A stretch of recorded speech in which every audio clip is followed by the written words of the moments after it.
Assalamualaikum warahmatullahi wabarakatuh.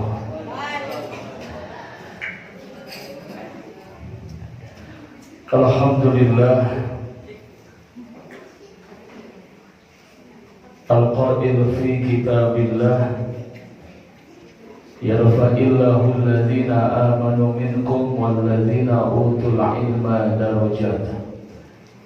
Asyhadu an la ilaha illallah wahdahu la syarika lah wa asyhadu anna Muhammadan abduhu wa rasuluh.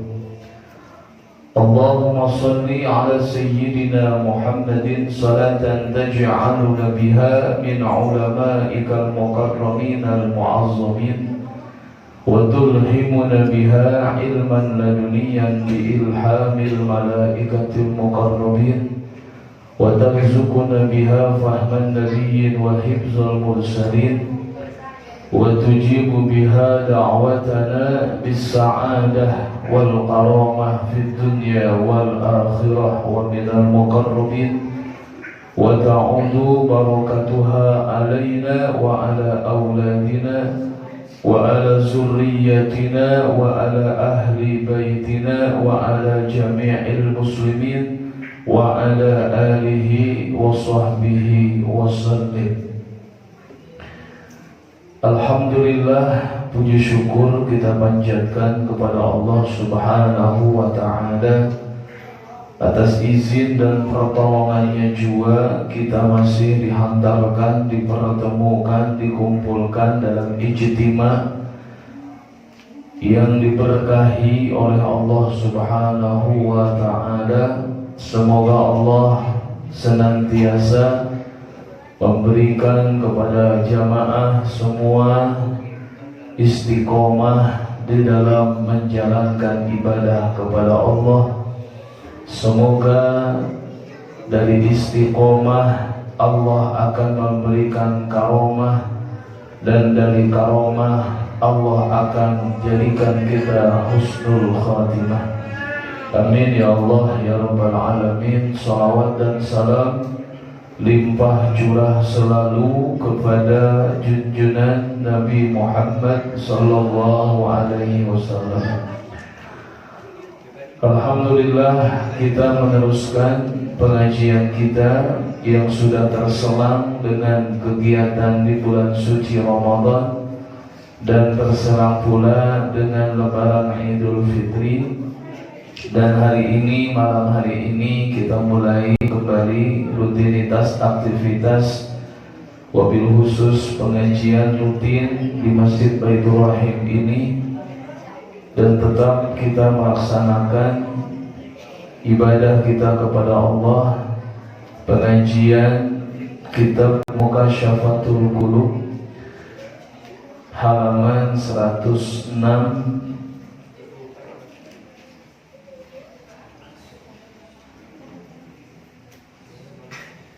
baris yang ke-12 dari atas. Dan juga mengingatkan kita masih membahas bab yang hadi wasarasun, bab yang ke-31, masih menjelaskan fi tarkid dunya wa zammiha, yaitu menjelaskan tentang meninggalkan dunia dan tercelaknya dunia. Dan bab ini amat sangat panjang sekali.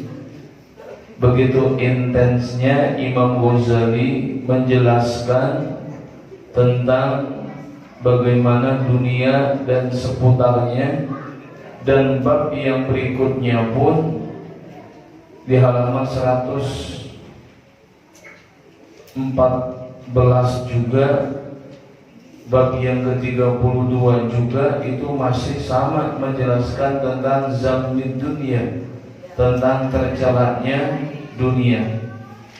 Dan dua bab ini amat sangat panjang penjabarannya, ulasan Imam Ghazali, dan dua bab ini hampir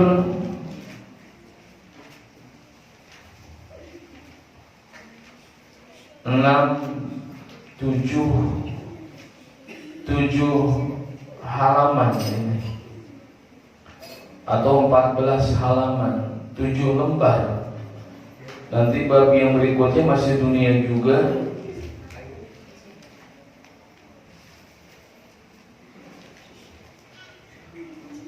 Empat lembar lebih itu. Adapun bab-bab selain bab 2 ini sedikit, tapi bab masalah urusan dunia ini betul-betul Imam Ghazali sangat memperhatikan tentang bahayanya dunia. Sampai 7 lembar atau 14 halaman ini. Nanti bab berikutnya bab 32 itu 4 lembar atau 8 halaman. Ini sangat luar biasa ini.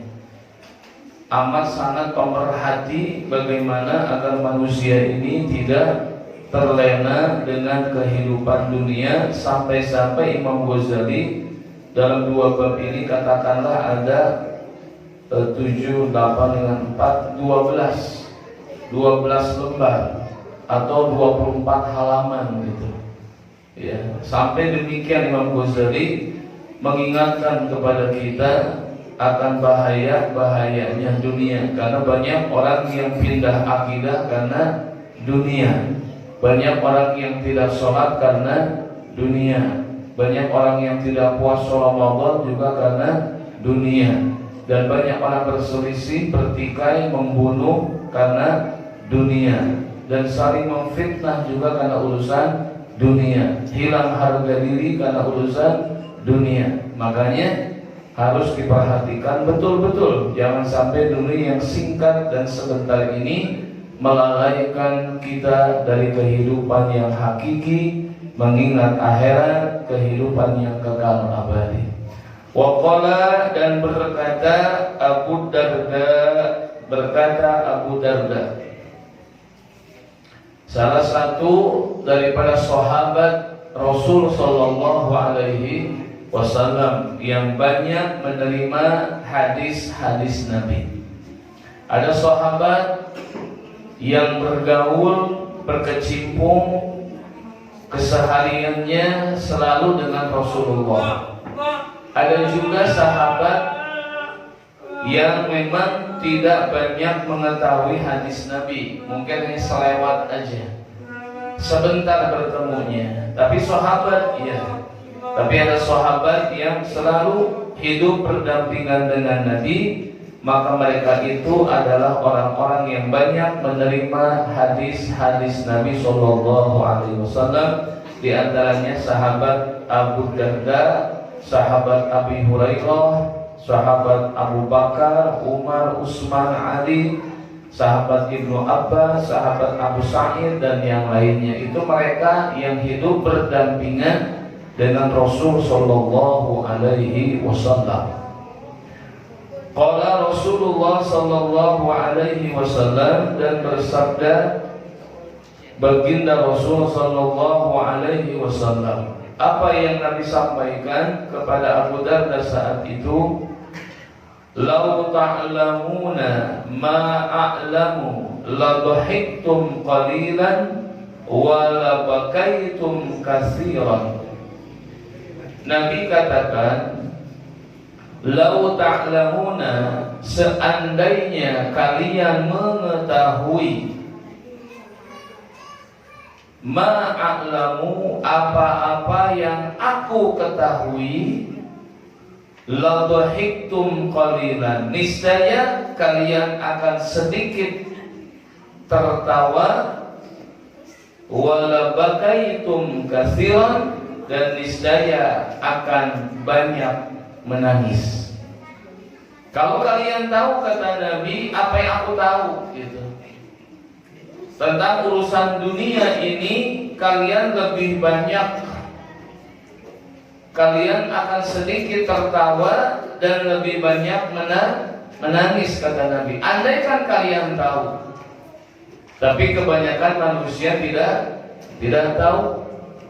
Kenapa Rasulullah SAW menolak ketika Gunung Uhud dijadikan oleh Allah menjadi emas sebagai fasilitas, sebagai bentuk apa ya? Fasilitas menjadi seorang rasul. Dikasih tuh tunjangan, kemewahan, kekayaan, semua sebagai penunjang menjadi seorang rasul. Itu Gunung Uhud jadi emas. Ditolak oleh Nabi Shallallahu Alaihi Wasallam. Andaikan penawaran ini datang kepada Pak RT, kumaha? RT, andaikan Gunung Lagada dijadikan berlian, mau? Wah, langsung siap. Nabi nggak mau gitu, karena bukan itu yang dicari. Ya. Bukan itu yang diinginkan. Andaikan Nabi menerima daripada penawaran dari Allah akan Gunung Uhud menjadi gunung emas, Nabi hanya tinggal beberapa puluh tahun ke depan saja sudah meninggal dunia. Lalu Gunung Uhud itu yang jadi emas jadi apa sekarang? Akan menjadi perebutan, pertikaian umat-umat saat itu. Mereka akan berlomba-lomba, kata Nabi. Maka Nabi nggak takut, nggak khawatir umatnya meninggalkan sholat. Nabi nggak begitu khawatir umatnya meninggalkan puasa dan yang lainnya. Tapi yang Nabi khawatirkan, Nabi takutkan bila umatnya sudah terbuka hatinya mencintai dunia. Karena kalau sudah hatinya mencintai dunia, banyak yang berani meninggalkan sholat, meninggalkan ibadah. Apa? Karena cinta dengan dunia. Maka cinta dunia Nabi katakan hubbud dunya ra'su kulli khati'atin. Cinta dunia itu pangkal segala kesalahan. Maka Nabi wanti-wanti, kalau kalian tahu apa yang aku ketahui, apa yang aku tahu, kata Nabi, niscaya kalian pasti akan sedikit tertawa dan banyak menangis. Walahanat alaikumud dunya, dan akan menjadi rendah dunia kepada kalian, dan akan menjadi hangat rendah dunia kepada kalian. Karena kan kalian tahu, ya, kalian pasti banyak menangis, sedikit tertawa, dan dunia menjadi hina bagi kalian, kata Rasul. Wala asartumul akhirata, dan kalian akan lebih mengutamakan akhirat. Kalau kalian tahu, kata Nabi, ya, dunia akan menjadi rendah, dan kalian asartum, kalian akan lebih mengutamakan urusan akhirat. Makanya kalau orang-orang, makanya Rasulullah SAW keseharian beliau tidak pernah tertawa sampai terlihat gigi gerahamnya. Rasul itu nggak pernah tertawa sampai terlihat gigi gerahamnya. Nggak pernah. Saking apa? Rasul itu nggak pernah ketawa terbahak-bahak. Kalau kita kan kalau sudah ketawa, ya udah mulut tuh nganga kelihatan, semua kerongkongan tuh kelihatan, latakan kelihatan itu.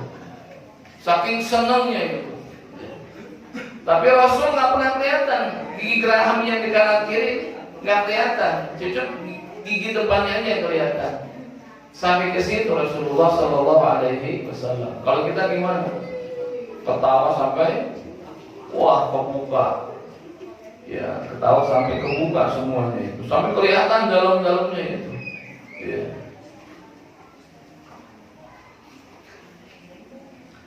Sampai ke situ Rasul memberikan satu isyarat. Tapi kebanyakan kita, ya, nangisnya sedikit, ketawanya banyak. Ya. Apa maksud ladhahiktum qalilan labakaitum katsiran? Bagaimana sih kok sedikit ketawa, nangisnya banyak gitu? Apa maksudnya? Apakah prakteknya harus ketawa dikit, banyakan nangis gitu kayak yang anak kecil nangis, bukan begitu. Al-Imam Sanusi mengatakan maksud daripada sedikit tertawa dan banyak menangis, maksudnya satu, yaitu menangis di sini iza fatakumul khairat. Menangis di sini banyak menangis apabila luput terlewat apa yang jadi amalan kebaikan dan akhirat. Andaikan dia luput, nggak melaksanakan satu kebaikan ibadah di akhirat, nangis tuh, sedih, ya sedih. Itu namanya labakaitum kasiran, banyak nangis. Kapan? Iza fatra alaikumul khairat, jika luput terlewat daripada kebaikan. Contohnya, kalau subuhnya kesiangan, sedih atau biasa-biasa aja atau lempeng-lempeng aja.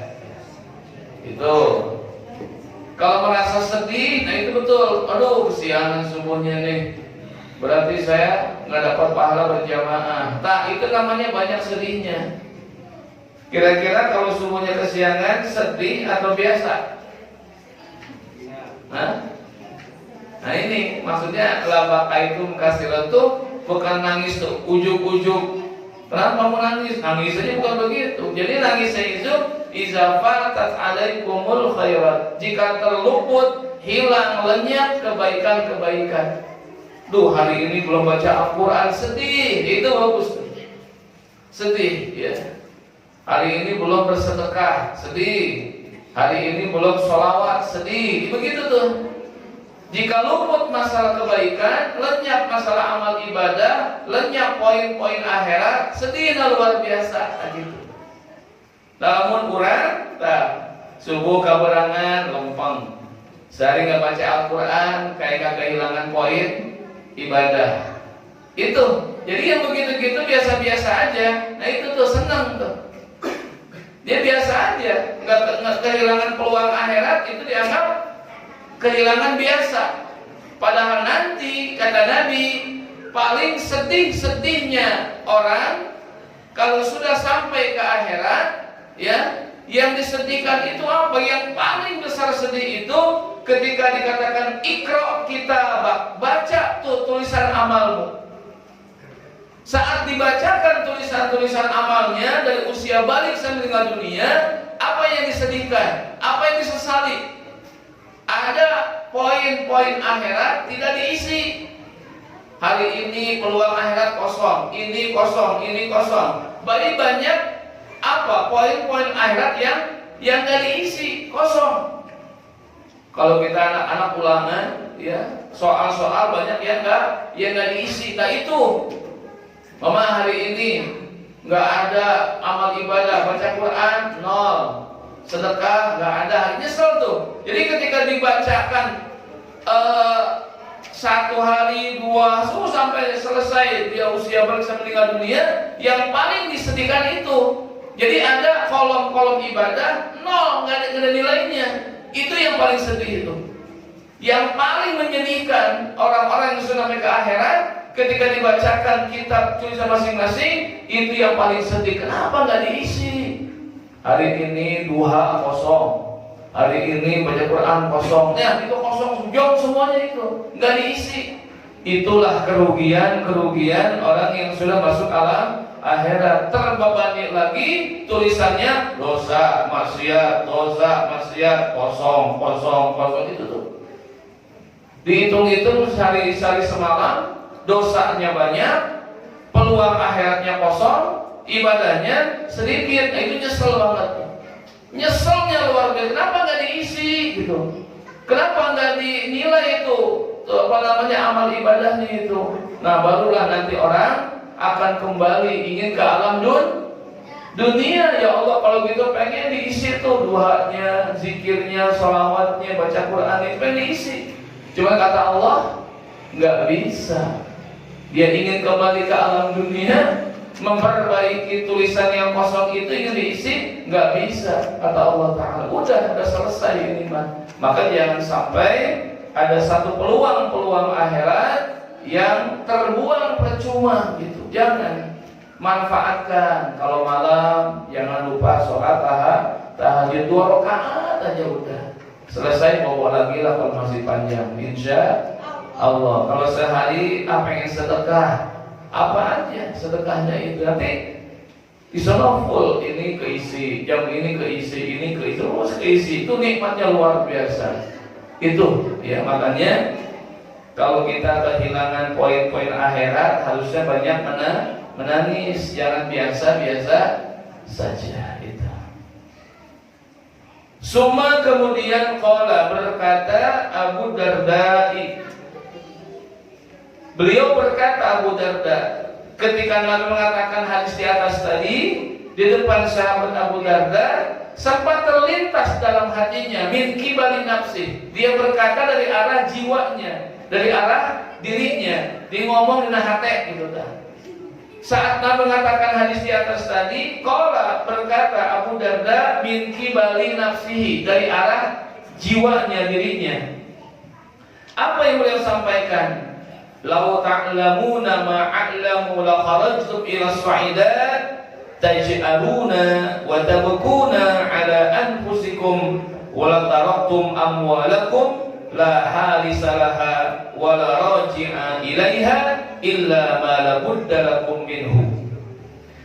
Apa yang disampaikan oleh beliau berkenaan dengan ucapan baginda Rasul di atas tadi, timbul satu ucapan di hatinya, lau ta'lamuna ma'a'lam, andaikan kalian mengetahui apa yang aku ketahui, kata sahabat tersebut, la kharajtum, kalian pasti akan keluar ila swa'idat, menuju tempat-tempat yang tinggi, kata beliau.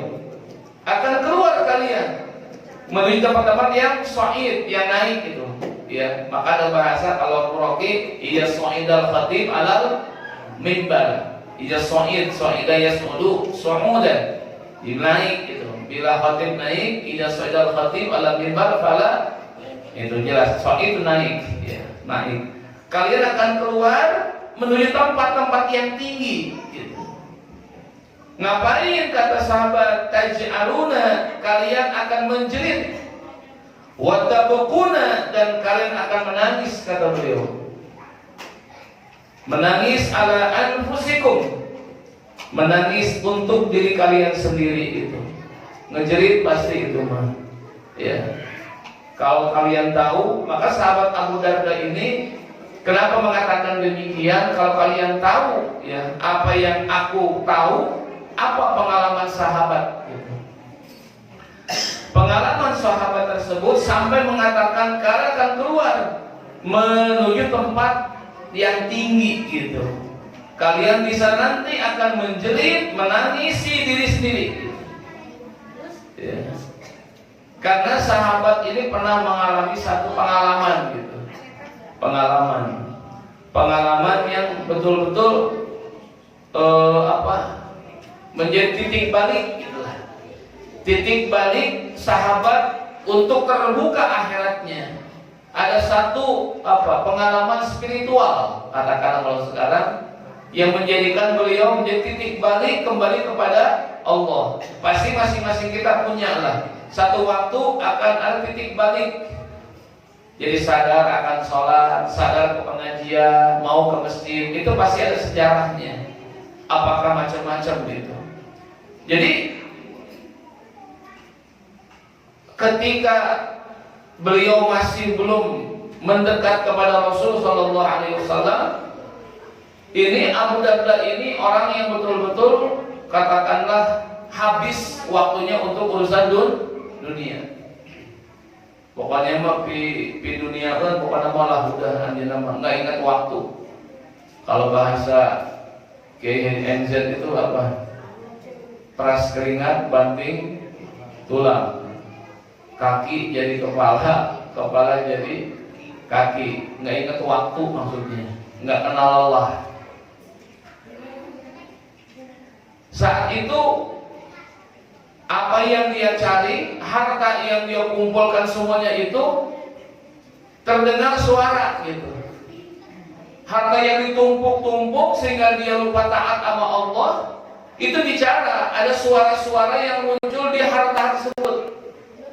Ya, jadi apa? Bermunculan suara gitu. Suara di harta-hartanya itu. Jadi kayak orang yang apa? Kayak ada orang yang bunyi gitu, ya. Dan mengatakan hal tersebut bersuara dan mengatakan aku hina, aku hina, aku hina, aku hina gitu. Yang mencari hina akan hina gitu. Aku hina, aku hina, aku hina. Yang mencari hina akan hina. Itu bunyi begitu gak sekali dua kali. Timbul satu kebimbangan. Aku hina, aku hina, aku hina, aku hina. Yang mencari hina akan hina. Ada lagi di sebelah sana cahaya. Aku mulia, aku mulia, aku mulia. Yang mencari mulia akan mulia. Perang itu di situ tuh. Tagoyur dia punya hati. Ini bilang begitu, itu bilang begitu. Jadi tagoyur. Ya apa tagoyur tuh? Bolak balik. Gimana nih tuh? Di situ titik baliknya. Lalu hal tersebut mengatakan aku hina, aku hina, aku hina, aku hina. Yang mencari hina akan hina. Di sana aku mulia, aku mulia, aku mulia. Yang mencari mulia akan mulia. Di situ kelihatan. Satu pengalaman spiritual yang beliau rasakan dan ini menjadi titik baliknya. Bukan ditinggalkan, tapi kecintaannya ke sana arahnya gitu. Baru mau dekat dengan Rasul, baru istiqomah dalam taat, ibadah seluruhnya. Tapi tetap dunia dicari, tapi kecintaannya dialihkan ke ini gitu. Tetap dia mencari dunia, tetapi kecintaannya tidak penuh dengan dunia, tapi untuk yang mulia. Aku mulia, aku mulia. Yang mencari yang mulia akan menjadi mulia. Aku hina, aku hina, aku hina. Yang mencari hina akan hina. Itu pengalaman spiritual beliau, sehingga beliau mengatakan kalau kalian tahu apa yang aku tahu, gitu maksudnya di situ. Kenapa? Pengalaman itu. Kira-kira pernah nggak dunia ngomong begitu sama kita? Belum ya? Belum. Gitu. Belum sampai seperti itu. Tapi memang jelas banyak pengalaman spiritual yang berbeda-beda yang menjadi titik balik dia menuju Allah Subhanahu wa Ta'ala. Saya punya teman ya, waktu ngaji di Cianjur, di daerah Sukanagara. Dia cerita, dia ini katakanlah tahanan Nusa Kambangan. Selesai saya ceramah di Sukanagara, dia cerita, saya ini tahanan Nusa Kambangan. Di tengah-tengah pulau kabur tuh 6 orang. Patroli datang, ditembak semuanya mati semuanya. Cuma dia katakan, ya Allah, aku ingin kembali kepadamu. Aku akan taubat kepadamu, tapi tolong selamatkan saya. Selamatkan saya. Ini cerita tuh. Selamatkan saya. Yang lain pada renang, itu renangnya kan nggak dekat itu kan. Karena kalau kabur itu nggak ada jalan, pasti nyemplung dulu ke laut, itu kan gitu, Kambangan di sana. Yang 6 itu, yang 5 mati semuanya, karena patroli tembak semuanya. Yang satu keajaiban dari Allah Subhanahu wa Ta'ala yang Allah berikan kepada orang tersebut, titik baliknya kembali kepada Allah. Ya Allah, selamatkan saya. Andai kata selamat, saya akan taubat dan kembali ke jalanmu. Selama hampir 2 jam kurang, dia nyelam nggak pakai alat pembantu, masih kuat. Itu tuh. Abdi 2 jam kurang, ngeluh di jeroknya. Karena patroli terus lihat mana kurang 1 orang. Terus sampai 2 jam kurang, saya dalam lautan, ngumpet itu, nggak pakai alat bantu, kuat itu. Allah berikan kekuatan gitu. Bayangkan orang di dalam air 2 jam kurang tanpa alat bantu, mustahil bisa hidup. Tapi dia janji sama Allah Subhanahu wa Ta'ala, Allah berikan kesempatan. Kalau sudah nggak ada, nongol dia dan bisa kembali.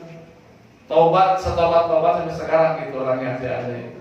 Kenapa? Titik baliknya di situ. Allah berikan keajaiban luar biasa, diberikan kekuatan hampir 2 jam di dalam air menghindari patroli tadi, ternyata apa? Dia kuat itu. Allah berikan kesempatan. Itu titik balik sebenarnya. Ya, pengalaman spiritual yang Allah berikan kepadanya sehingga dia kembali kepada Allah Subhanahu wa taala. Dan banyak lagi, masing-masing punya pengalaman masing-masing yang titik balik dia kembali kepada Allah Subhanahu wa taala. Maka latarattum, dan pasti kalian akan meninggalkan amwalakum, harta-harta kalian. Itu. Kan tadi itu, aku hina. Yang nyari hina akan hina gitu. Jangankan suara gitu, malam-malam tikus lewatnya kita kabur. Bukan suara apa, bukan suara yang macam-macam. Ya, ada suara yang nggak enak aja kita ngibrit kesana ya. Ngibrit lagi mau tahajud jam 3. Wah, kabur udah. Itu baru doang, padahal apa? Istrinya ngorok gitu ya. Udah takut aja kadang-kadang. Itu bukan suara yang sempurna yang berulang-ulang. Begitu wudu, wah kabur udah. Nggak jadi tuh wudu tuh, nggak selesai. Nggak taunya istrinya ngedengkur itu sama. Ya kan? Itu suara begitu udah takut kita. Makanya saya katakan gini ya. Ini tahajud, banyak setan akan menggagalkan tahajud. Makanya ditakut-takuti kalau tahajud itu. Benar coba. Setan ingin menggagalkan tahajud manusia. Makanya ketika bangun susahnya luar biasa. Kalau sudah bangun, mau tempat duduknya takut. Apalagi waktunya jauh dari rumahnya itu. Udah malas itu. Kita takut-takutin. Nanti kalau wudu, perasaan ada yang ngeliatin di belakang, gitu macam-macam itu pikirannya. So rasain sendiri kan. Bener. Kecuali kalau kamar mandinya di dalam kamar tidur, beda itu mah. Yang keluar apalagi turun tangga misalnya ya. Aduh. Macam-macam bayangan teh. Susah ngesot tadi bawa macam-macam itu bayangan-bayangan yang nggak muncul saat itu. Asli, sok coba. Ini ulama datang demikian. Benar, sok coba. Ini contoh teman di pesantren waktu itu. Tahajud jam 3 dia di madrasah. Dekat Tihan, tengah-tengah, dekat Tihan. Masa lagi ruku, ada yang ruku juga ikut gitu. Sami Allah ikut sami Allah. Kalau kehalangan, Tihan. Dia kan gak ada orang di situ. Keringetan aja terus. Sujud, ikut sujud. Begitu berdiri cuma kehalangan Tihan. Siapa itu? Kan ini ngomong, siapa itu ya? Jadi nggak usah tuh. Begitu ruku, nongol juga dia gitu. Sampai Allah lagi gitu sama. Agak gelap, nampak di sana agak gelap. Jadi selesai sholat, bukannya doa, kabur langsung itu. So, gimana kondisi sholat tahajud yang begitu? Allahu Akbar. Siapa itu ya? Aduh, keringetan tuh. Allah, ada lagi gitu sampai selesai Assalamualaikum kabur itu. Sampai ke situ teman ngalaminnya itu. Kok bisa begini ya? Makanya berat itu. Ya, berat. Wala taraktum amwalakum la harisalaha, tidak ada harisa, penjagaan, perlindungan nggak ada saat itu. Ya, nggak ada. Harta yang dibanggakan, harta yang dijagokan itu nggak bisa lagi haris, penjagaan. Di dunia mungkin bisa dijaga, dia punya harta, seakan-akan dia dijaga oleh kekayaan, tapi nanti nggak ada penjagaan, nggak ada lagi haris. Ya. Laha terhadap harta kalian, wala roji'a ilaiha, dan tidak akan kembali lagi ke harta itu. Nggak akan. Orang sudah meninggal dunia, hartanya banyak, nggak akan kembali itu. Dia doang kesana, hartanya enggak. Itu. La roji'a. Illa kecuali ma la budda lakum minhu, apa yang mesti bagi kalian adanya. Apa? Ya amal soleh. Harta sedekah itu mungkin ma la budda minhu, sesuatu yang mesti buat kalian dari harta itu. Maka yang sudah kalian sedekahkan, zakatkan, sumbangsikan, itu ma la budda minhu, sesuatu yang mesti buat kalian, kata sahabat. Yang masih di dompet, yang masih di sana-sana itu belum. itu masih calon, tapi langsung disedekahkan yang sudah kita berikan di jalan Allah, itulah yang dapat menolong kita. Jadi harta yang dibawa yaitu, jangan dibilang harta nggak dibawa. Bukan, salah kalau bilang wah percuma harta juga akan dibawa ke akhirat. Salah, dibawa, akan dibawa. Yang mana? Yang sudah diberikan di jalan Allah itu akan dibawa. Masa nggak dibawa? Harta dibawa. Ya, jadi salah kalau bicara ya sebanyak apapun harta nggak akan dibawa ke akhirat. Ini salah orang bicaranya. Kalau dia sedekahin, ke bawah tuh akhiratnya, insya Allah ke bawah. Yang nggak ke bawah mah, yang nggak di jalan Allah.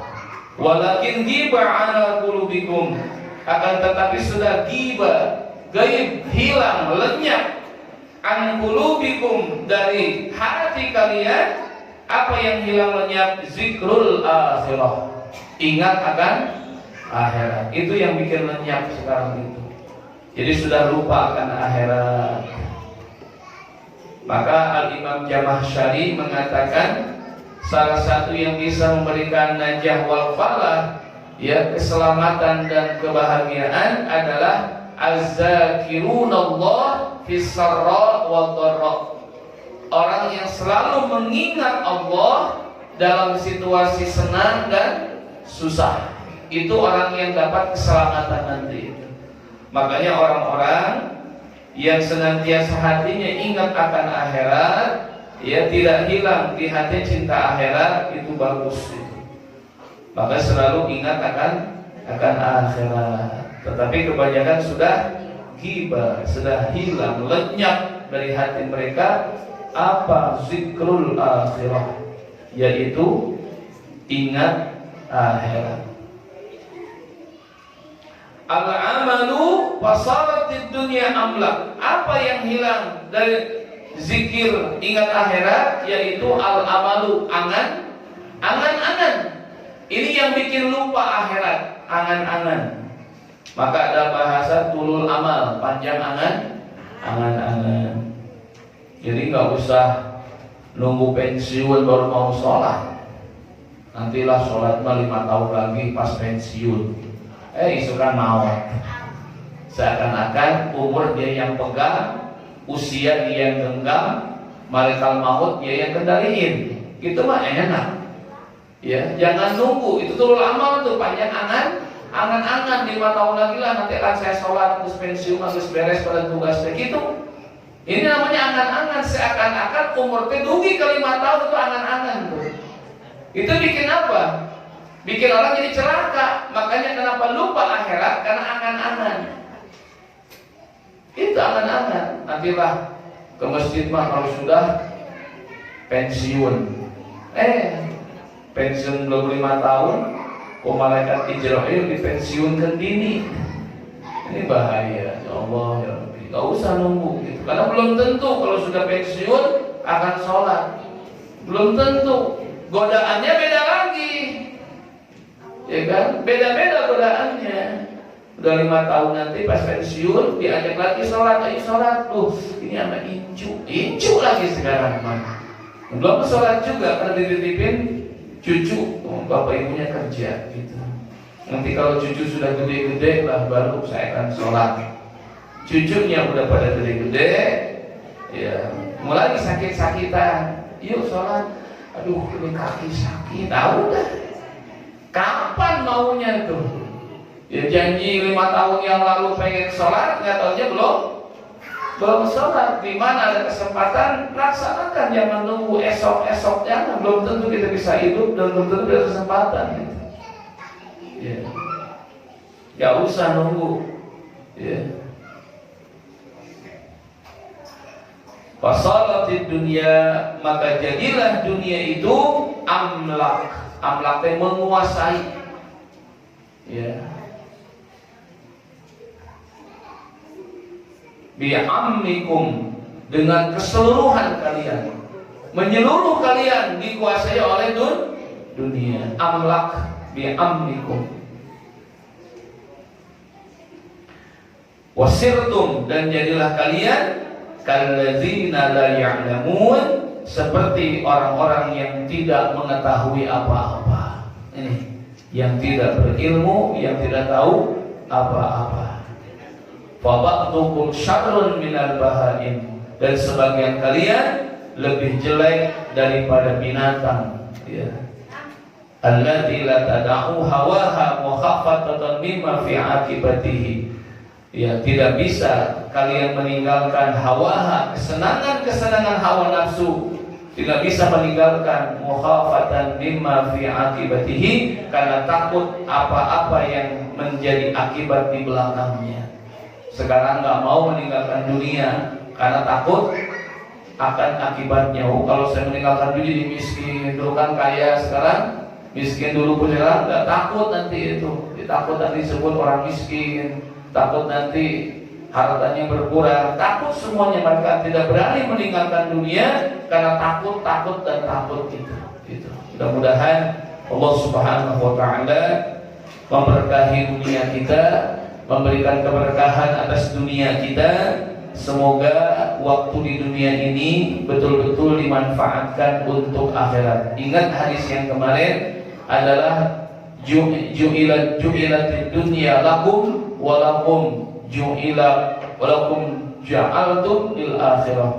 Dunia dijadikan untuk kalian, kata Nabi, dan kalian dijadikan untuk akhirat. Jadi dunia dijadikan untuk kalian dan kalian dijadikan untuk akhirat. Jangan dibalik gitu. Ya, jangan dibalik.